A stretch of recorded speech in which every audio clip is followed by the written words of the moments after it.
बच्चों, क्लोनिंग करने के लिए किसी भी वेक्टर के पास 3 फीचर्स होने चाहिए। सबसे पहला फीचर, उसके पास ओराई होना चाहिए, ओरिजिन ऑफ रेप्लिकेशन। दूसरा, सेलेक्टेबल मार्कर होना चाहिए। और तीसरा, रिकॉग्निशन साइट या क्लोनिंग साइट होनी चाहिए। सबसे पहला ओराई यानी ओरिजिन ऑफ रेप्लिकेशन। ओराई वो सीक्वेंस है जहां से डीएनए का रेप्लिकेशन स्टार्ट होता है। दूसरी बात, जो ओराई है ये कॉपी नंबर को भी कंट्रोल करता है कि कितनी कॉपीज बनेंगी उस डिजायर्ड डीएनए की। सेलेक्टेबल मार्कर की बात करें तो antibiotic resistant gene selectable marker का काम करते हैं।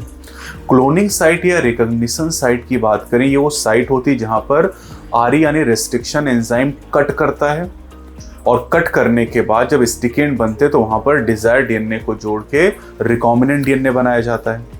अब हमारे सिलेबस में PBR322 नाम का एक प्लाज्मिड वेक्टर दिया गया है।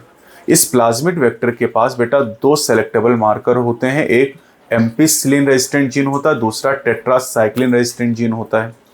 जो टेट्रासाइक्लिन रेजिस्टेंट जीन होता है बेटा, इस पे 2 रिकॉग्निशन साइट पाई जाती हैं, एक BAMH1 के लिए और दूसरा SAL1 के लिए। जो एम्पिसिलिन रेजिस्टेंट जीन है उस पर भी 2 साइट पाई जाती हैं, एक PST1 के लिए और दूसरा PVU1 के लिए।